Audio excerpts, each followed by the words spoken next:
Thank you for joining us today for the last panel of the conference and Ask the Experts panel on CACNA1A related epilepsy. We're joined today by two of our scientific advisory board members, Dr. Elsa Rossignol and Dr. Sookyong Ko.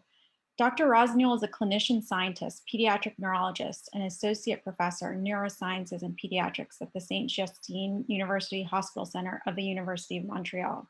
Dr. Rossignol holds the Canada Research Chair on the neurobiology of epilepsy and is recognized for her work on the cellular and network basis of CACNA1A associated epilepsies and other genetic epilepsies. Dr. Ko is a professor of pediatrics and chief of pediatric neurology at Children's Hospital and Medical Center in Omaha, Nebraska. She has investigated the role of immunity and inflammation in leptogenesis and long-term cellular and molecular consequences of early life seizures on the developing brain. She established the Early Life Epilepsy Genetics Clinic, Infantile Spasms Clinic, and the New Onset Seizure Clinic at the Children's Healthcare Center of Atlanta at Emory University. Dr. Rossignol is going to begin today's session with a few slides, and then we'll jump into questions from the audience. Now, I will hand it over to Dr. Rossignol to begin her presentation. Thank you very much. Here we go. So this is really a very brief overview just to trigger some of the conversations and questions from the people in the audience today. So I wanted to give you a little bit of an insight on what we've been seeing and doing in our group and others regarding CACNA1A associated epilepsy. So it's still considered one of the rare genetic epilepsies of childhood, but it may not be that rare, and that's what we're all starting to discover. In large cohort of patients with refractory epilepsy, early onset epilepsies, or what we call epileptic encephalopathies, it's approximately 1% of children who have mutations in these genes, in this CACNA1A gene. It's also found in a significant proportion of children with autism spectrum disorder, often with associated epilepsy or febrile seizures. And doing a brief search in public and commercial databases of children having gone through commercial gene panels or exomes, we find more than 1,000 patients worldwide with epilepsy and mutations in CACNA1A. And this is obviously underdiagnosed yet because most patients will not have access yet to genetic testing. So we think that it's an important gene to consider in epilepsy, and we really want to foster interest in the community regarding this part of the phenotype. And so it's really CACNA1A associated disorders are a global developmental disorder with some inter-individual variability. Our first cohort many years ago actually demonstrated the association of CACNA1A mutations with early onset childhood epileptic encephalopathies. This was a cohort of 18 children, 18 patients. And it's very similar in terms of proportion to what has been observed in a recent study just published this week as well with 47 patients. Basically, what we see in this first type of mutations where you have a dominant, inherited dominant loss of function mutation, meaning you have mutations that either delete one copy of the gene or cause a termination of the gene or a frame shift. So in these patients, we have a spectrum of phenotypes. So epilepsy is found at about 20 to 30% of children in these cohorts, often with absences, myoclonus, and occasional tonic-clonic seizures, sometimes with status epilepticus. And a proportion of children won't have epilepsy, but have febrile seizures, so only with fever. Most of these individuals have some degree of nystagmus that is considered to be more downbeat, and it's evoked by movement, and I'll show you the video, as well as some degree of episodic ataxia that you can observe in most. There is congenital ataxia, so imbalance from birth in at least half of patients. Then there's this association, what we call the paroxysmal tonic upward gaze, where children will have brief episodes of the eyes looking towards the ceiling for a few seconds or so. And then there's a great impact on cognitive function, and that in most individuals, and that will include either milder phenotypes of learning deficiencies or disabilities, ADHD, up to more severe impairment, including moderate to severe intellectual deficiency and autism spectrum disorder. So this is a video published with the approbation of the family who participated in this initial study. And you'll see here the nystagmus when the child looks down. The second video will be a little bit clearer. And so hopefully you've seen this. So you can see it in vertical movements, often triggered by looking down. And that for me has been a good sign for this disorder in the clinic. So this was, the most well described initially type of disorder, but we've also come to realize that some patients have sporadic or isolated mutations in this gene, and with a much more severe epileptic phenotype, which similar to Lennox-Gastaut syndrome. These kids usually have profound intellectual disability, ataxia, and severe refractory epilepsy with a combination of similar seizures as we see in the dominant loss of function mutation. So you have absences, but you also have myoclonus that can be very prominent, recurrent tonic-clonic seizures, status epilepticus, tonic seizures often during sleep, and drop attacks. And in these patients where we found in red here these de novo variants with Lennox-Gastaut syndrome, we also look to try to understand how these variants that cause just a switch of one amino acid can lead to such a severe phenotype compared to the loss of function deletions that we had found in previous cohort. So to understand this contribution of different types of mutations to how they affect the channel function, what we found is about half of patients that have Lennox-Gastaut type of epilepsy with this gene mutation actually have a loss of function. So this is the wild type current. It's recorded in a cell where we've expressed the mutant channels or the wild type channels. So this is the wild type current. And you can see that in this, the mutant current is much the wild type, so negative being more dominant here. And so half of the patients do have loss of function, even dominant negative, and the channel tend to cluster in the middle of the cells and is not well expressed at the surface as it should be in the wild type. By contrast, half of the other mutation with Lennox-Gastaut actually occurred due to a gain of function. So this is the wild type, and now this is the gain, the mutant channel. And so some of the mutations actually have a reverse and impact on the channel function. And that's important to keep in mind because it may affect how we think about treatment for Lennox-Gastaut associated with CACN1A, CACNA1A mutations. And so briefly, we have the spectrum of disorder where some mutation that cause a missense, loss of function, cause episodic ataxia. If it's a nonsense, so a loss of function, you have generalized epilepsy with mild to moderate intellectual deficiency and episodic ataxia. And the dominant negative, so the more severe spectrum of the loss of function, causes Lennox-Gastaut syndrome. And on the other spectrum, you have the gain of function mutations. Mild forms will cause hemiplegic migraines, and severe forms will cause these severe refractory epilepsy. And so briefly, mechanistically, what we know now of this channel and its role in neurons is that it is important to regulate the synaptic function from most neuronal cell types.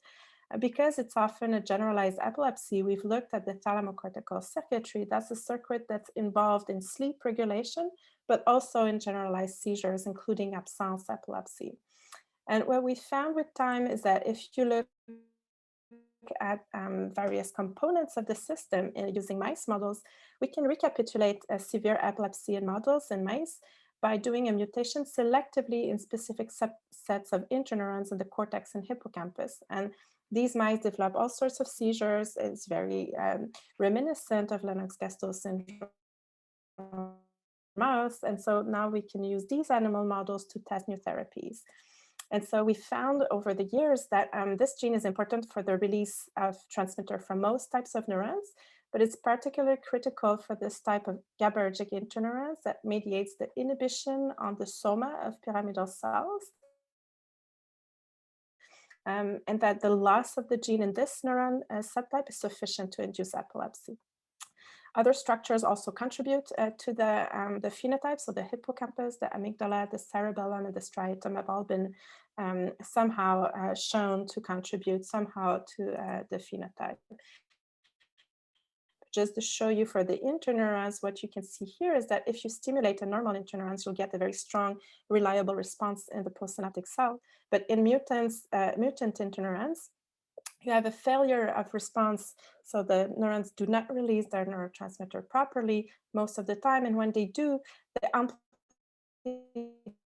response is much smaller than what you get in wild types. So there is a clear impairment of function from these cells.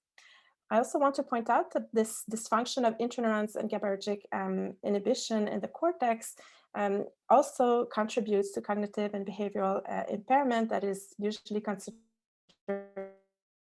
as morbidity of epilepsy, but it's really a network dysfunction here.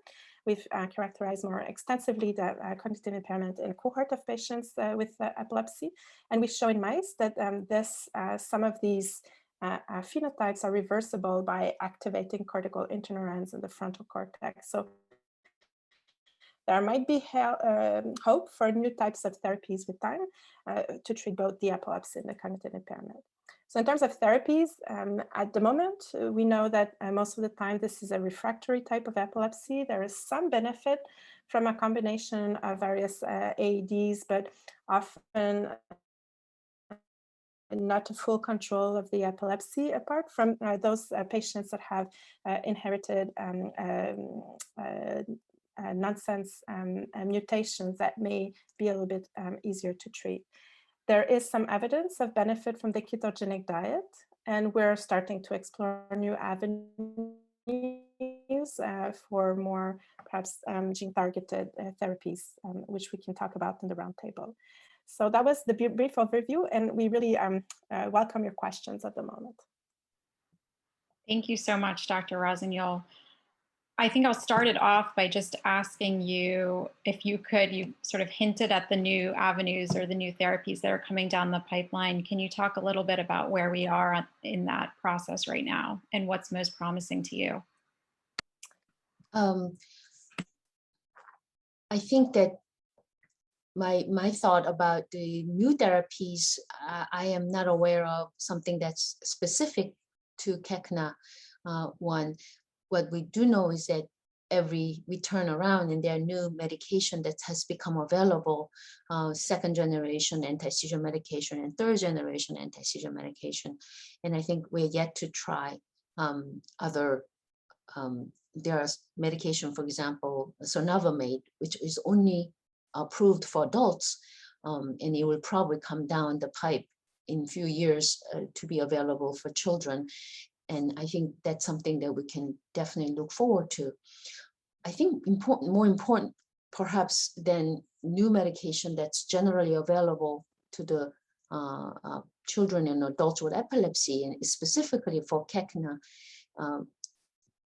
pathogenic variant-associated epilepsy, is would there be truly a precision medicine where you understand your child's specific mutation, whether it's a loss of function or dominant negative or versus a gain of function. And I don't think we are even there yet. I think there is a great deal of effort, specifically for CACNA1A mutation, whether we can provide that information. Because there's a channelopathy, we may be able to use a cell-based assay and use that each individual's mutation and follow the pipeline where you understand your unique gene change, and whether it's a loss of function versus gain of function. It could be a first step in precision medicine and utilizing what we have already specifically for that particular changes in function. I would add to this. I agree with my colleague, of course, that we're not yet there for precision medicine, but I think that's really where the efforts are being placed at the moment from the scientific community working on this gene. But at the moment, I think some of the scientific evidence that we have suggests that somehow increasing GABAergic signaling can be beneficial, especially early on, which is probably why benzodiazepines appear to be often beneficial in this disorder.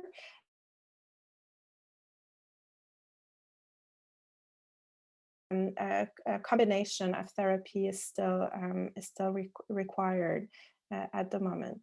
However, as we're improving our understanding of specific type of mutations, there are a few avenues that are starting to be tested in cell models.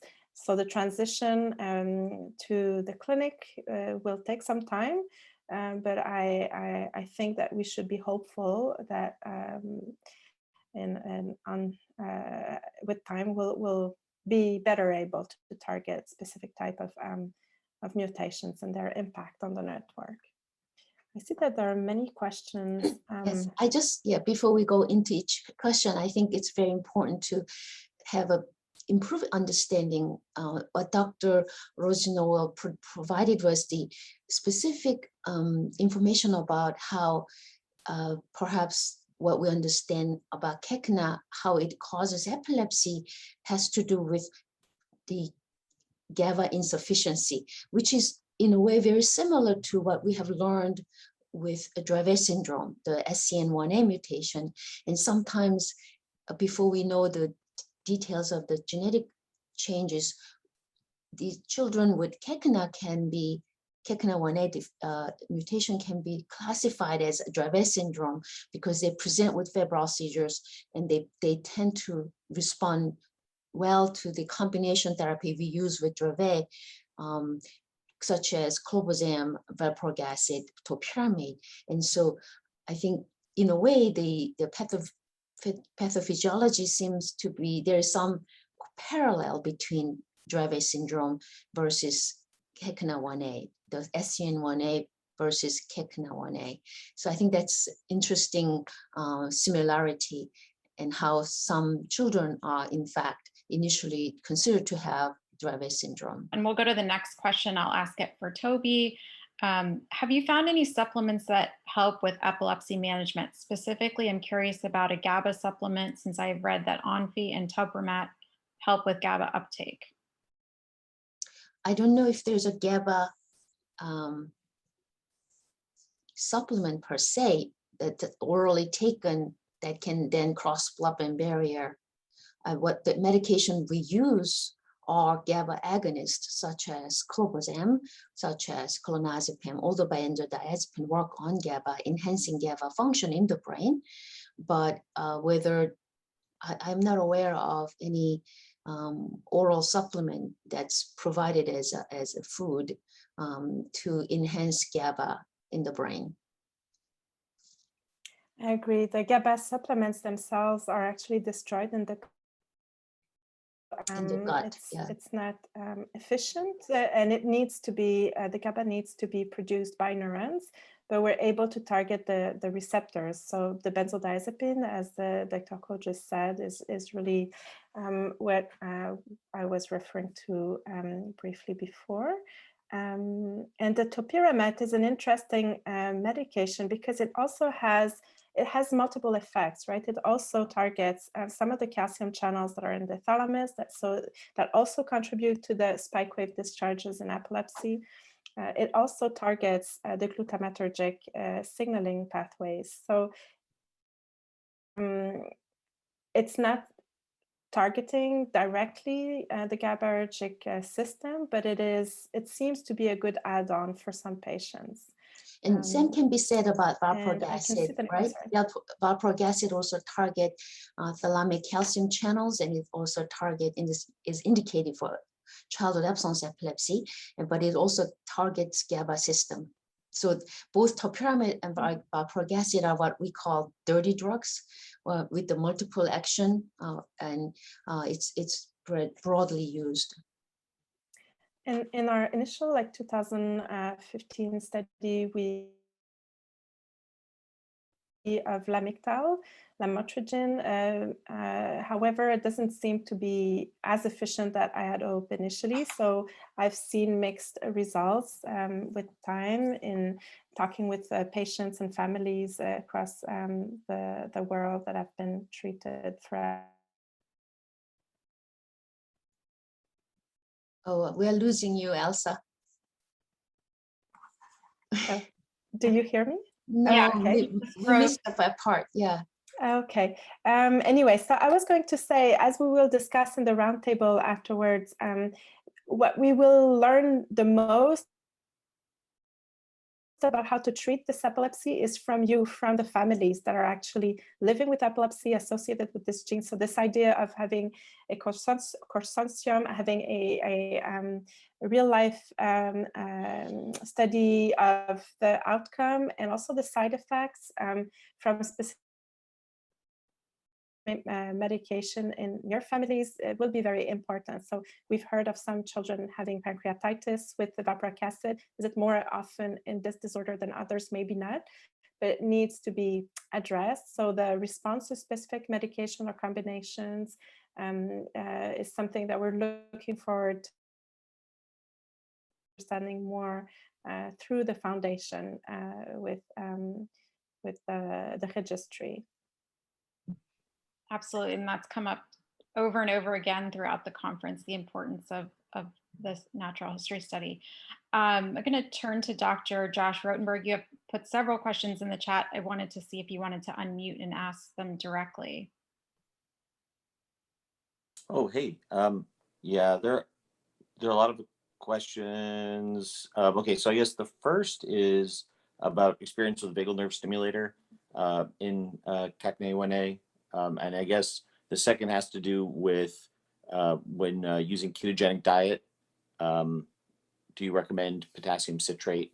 And I guess, and the third question was, you know, as a pediatric epilepsy specialist, there's a professional push in our societies to force families to, quote, transition from pediatric to adult practitioners when they turn 18.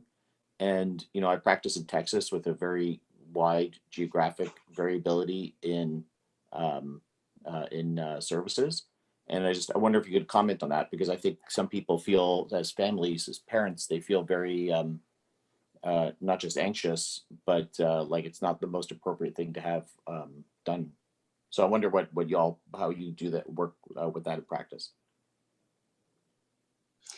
I think transition care is really sore point for so many of us, especially with children with genetic epilepsies. I think right now we are holding on to many of our children because it's very hard to find adult epileptologists who's comfortable taking care of young adults with genetic epilepsies. As a starter, many adult epileptologists and many adult neurologists don't believe in even doing genetic testing even when it's indicated. They don't feel that will not change the way we treat our patient with epilepsy. So there's a lot of work that need to be done. The attitude needs to be changed. They need to be educated. And so there are many creative solutions to try to make the transition. There are certain adult epileptologists who's particularly interested in taking care of many young adults with genetic epilepsies, and we'll have to partner with them. So there's a lot to be done there. As for VNS, there is a clear hesitance with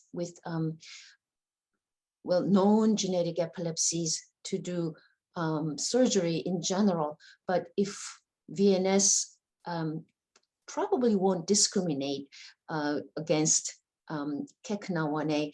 I do not have experience with that particular modality, but in general, it can be helpful. So I wouldn't necessarily exclude VNS as one of the options for therapy, but it is surgical intervention. It's not reversible. Therefore, I'll be hesitant to recommend VNS before we try other things and ketogenic diet especially. Elsa, do you have other thoughts?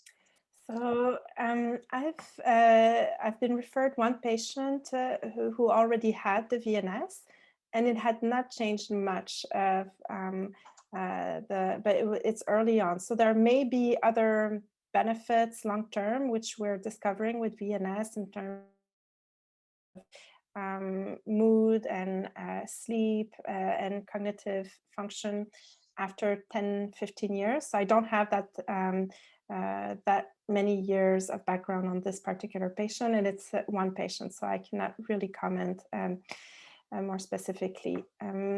However, the kid seems to be really perhaps a better alternative early on for this disorder. And for the kidney stones, we usually follow them closely, and when there is a doubt, we do add the potassium citrate. And regarding your questions for transition, I agree, and it's such a big issue for pediatric. We have a transition clinic here, and we work with 2 adult hospitals, and that really helps for the continuity of care. But I understand that this will be different in other geographic areas where the care is more dispersed. So I cannot comment for your particular reality, but I understand it's a very difficult time for families and patients. Thank you. And now we'll move to the next question from Shanna Tolbert. Other conference speakers mentioned using loss of function mice in their labs. Dr. Rossignol, do you have in your lab, or are you aware of gain of function mice available to test potential therapies on? Yeah, so I mean, all of my lab has been working on this gene for more than 15 years now, and the crux of what we've been doing has really been initially to generate novel animal models that better mimic the condition that we see in humans. We have now various loss of function models that are, I think, very good tools to understand the mechanisms and also to start screening new therapies. And we now have one new gain of function model that we've generated last year that we're characterizing right now. Is a Lennox-Gastaut mutation that we've cloned into a mouse model. And the model does have epilepsy and ataxia and tremors very early on, so it seems to be a faithful model. We're hopeful that this will be a new and important tool to start testing therapies as we're moving forward. Thank you. That's really great news. The next question was from Deborah Odrinsik. As my daughter has a gain of function mutation resulting in intractable epilepsy, ataxia, ID, and autism. She began a trial of verapamil 6 months ago and seems to have improvement in seizure control, but not improvement in her ataxia. She has not had any status epilepticus events, but still has occasional seizures. Do you think she may do well with acetazolamide? So there's recent evidence that there is mild benefits to the addition of acetazolamide in this condition. I don't have enough information to be able to make a strong scientific statement. So anecdotal evidence, I think acetazolamide is now considered to be definitely worth try for hemiplegic migraine when there's actually weakness. And so I think, and it's also used for seizures. So I think that there may be a role. And I mentioned about precision medicine, but before we can get there, sometimes the poor man's way of figuring out is having a very systematic trial of different medication.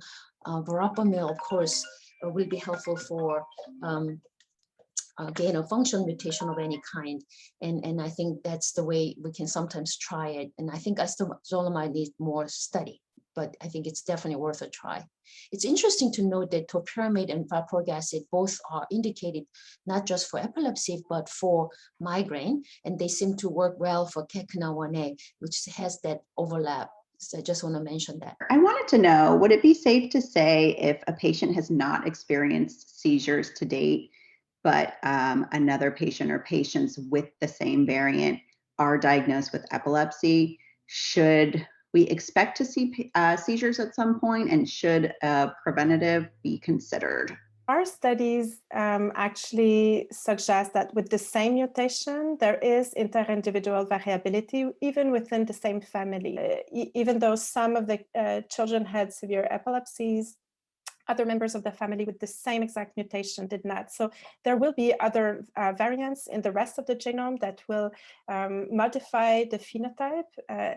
I would not, unless there is evidence of seizures. And I think it's very, it's important for us to all to remember anti-epileptic drug is misnomer. That's another reason why we changed the name to anti-seizure medication. None of the anti-seizure medication we have can have ability to prevent epilepsy. So if there's no seizure, there's nothing really what anti-seizure medication can offer. So prophylactic medication is not warranted. So strongly recommend against using anti-seizure medication prophylactically. There is no one drug that works solely in this disorder. And it is still often a trial and error process. Some people who are allergic to topiramate or the prophagus, or if the topiramate isn't working, zonisamide may not be such a bad alternative to try. It's like there's no way to know for sure whether it's going to work or not, but often we equate zonisamide with topiramate because of the similar side effect profile for one thing, but also acetazolamide-like anhydrase inhibition that we see in both zonisamide and topiramate. So I would say it's definitely worth a try. Zonisamide is also sometimes used for migraine. So I think there's another kind of thumbs up for trial of zonisamide of all, out of the other 34 anti-seizure medication we have available. Another question from Dr. Rotenberg. Can you comment on cannabinoids like epidiols? If you extend the Dravet syndrome, CACNA1A, SCN1A, CACNA1A similarity, it's definitely worth it. But we all know that Lennox-Gastaut syndrome trial had much better efficacy than Dravet syndrome trial. And so it may or may not work. I think it's a 50-50 chance of success. Conceptually, it's interesting.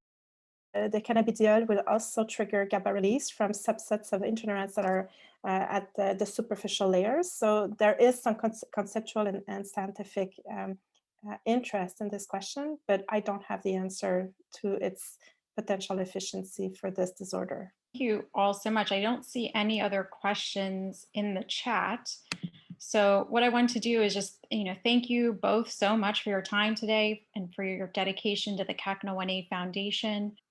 But because this is the last session of the conference for patients, families, and caregivers, I wanted to briefly conclude by saying, really what a remarkable 2 days it has been. I remember so clearly last year when we received my daughter's genetic test results and we were frantically Googling what CACNA1A was, what it meant for her daughter. We were desperate to find clinicians who would know how to treat her. And there really was a dearth of resources out there. And the ones that we could find, the ones we came across, we really could barely understand. It's truly incredible that just a year later, we are now concluding the first CACNA1A focused conference for our community. And we have now a wealth of accessible and actionable information from our dedicated clinicians and researchers. None of this would have been possible without the vision and tireless efforts of the CACNA1A Foundation's co-founders, Lisa Manister and Shanna Tolbert, and we owe them a debt of gratitude. I want to especially recognize Lisa, the president of the CACNA1A Foundation, for her fearless leadership and endless drive to make the mission of the CACNA1A Foundation come to fruition. Finally, I would like to end on a call to action for our patients and families. One clear theme has emerged from the sessions over the course of these 2 days, and it's that our community with our varied experiences is the key to advancing research and getting us clinical trial ready. Collectively, we can get to a treatment for our community, but we need you to partner with us. Participate in the natural history study, raise awareness in your community, fundraise with us, volunteer your time and skills with the foundation. The CACNA1A Foundation will not stop until we find suitable treatment options for our children and the affected individuals in our community.